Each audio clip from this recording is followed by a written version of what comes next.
dependence on people's memory. Technicians depend on memory to tell you where the pipeline is. Smart meters in these WSPs, where these meters are GSM enabled, creating more opportunities for the youth. And if I find an opportunity to sit in the cabinet as approved by this house, I would also be a champion to developing policies, not only in my ministry, but in other ministries that include and take care of public participation, especially the young people, inclusivity, and that their opinions are heard and they find the final decision or the final policy that is adopted as a country accommodates their issues. Thank you. Thank you so much. Naisula. Thank you, Speaker. Mr. Muga, my question is, if you are found suitable by this committee and the National Assembly to be the CS of water, sanitation and irrigation, how will you balance the thin line between completion of existing and ongoing projects and starting new ones? And you should just have in mind, if approved, these members of parliament and many others who are not here will be knocking your door, saying there's this project in my constituency, and I want to know whether you'll also be intimidated. Some of these members who are third-timers, fourth-timers, older than you, bigger than you. Please, Kenyans would like to know how you'll be dealing with that. Then the second question is, I want to pick your thought on the many water agencies we have in this country. We have them in Regional Development Authority, we have some under the Ministry of Water, and what purpose they serve. You know, they're all serving the same communities. We're giving funds to a certain regional development body. We're giving another one to a water agency. The money for development is lesser than the recurrent expenditure. I want to pick your thoughts whether that is a prudent use of resources for us as a country. Hold, Eric will take another one. Posing. Thank you, Speaker. For the nominee, I don't know whether you know what you are almost, should you be approved, where you're going, but the kind of industry you're going in. And maybe 12 Honorable Chair and Chairman and Speaker, two things. One, there are dams which are already built, and some of them are 50% in this country, big dams. Some of them 50%, some of them 60%, 70% in terms of completion. And an example is one which is in my county. As an example, there are many in this country, but I'll give you one example, which is Muruny Dam, which costed about like 10 billion Kenya money, but it's not complete. Now with the austerity measures or finance bill having been rejected, and many debate about now where we're going to get money, what will be your proposal on how to deal with that? Because PPP, which we suggested, is actually a future dams.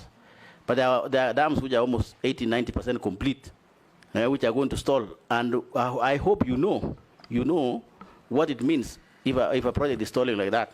It means the contractor will be out of the ground, or is already out of the ground anyway, and then he's going to, whatever is asking government, that's accumulating interest.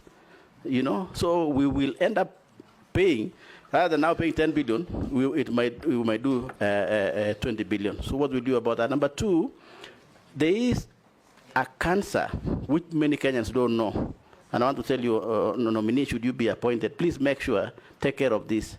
From audit perspective, we have realized that as a country, there are again so many dams which were built using loans, right, from outside this country, from developing agencies or banks and so on. And that loan, Muga, is being paid by National Treasury as exchequer, which means from our taxes. And those Kenyans who are paying those taxes, for example, are not even enjoying that water. So there's been a serious debate that even those agencies which run this water, those now regional agencies, they don't pay. So National Treasury ends up mobbing out taxes to pay for the loan about those projects. Therefore, there was a proposal, Muga, There was a proposal in the discussion to say, why don't we charge a levy from the waters that we used to build using these loans, so that the National Treasury can build that loan? What will be your opinion as you come in? Will you agree with that opinion? And if you don't agree, what will be the future? Will we pay taxes on water? Too long, Posing. You have made your point. Or is it too long? Yes. I thought I was building the point so that they can understand. Sometimes, Honorable Speaker, You've made the point. yes, but sometimes we also help them to get knowledge. It's true. Okay. And there's a reason why we are in this committee, Chair. There's a reason. You've got the question. Start with Naisula, go to Posing. Thank you, Speaker.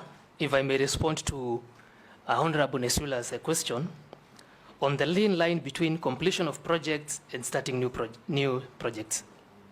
As I initially stated, I am well aware of our austerity measures. However, projects that have been started have already, Kenyans and the taxpayer has already sunk money in these projects. Honorable Nesula, through the Speaker, my target would first of all to complete these projects and ensure that Kenyans get value for their money.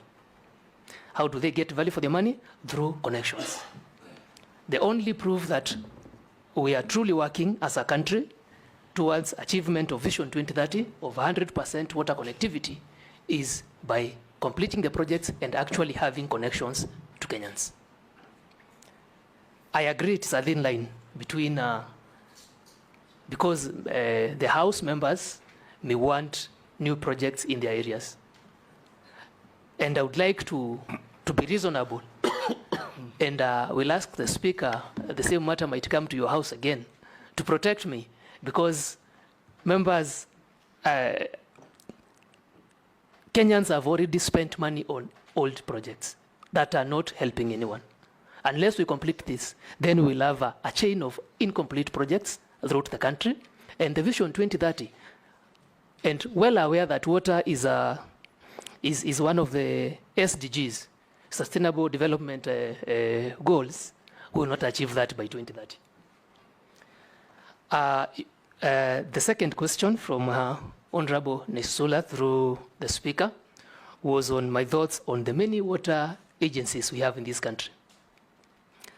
Our constitution is very clear, and the Water Act 2016, on the establishment of institutions that are required to man and manage the water affairs of the country.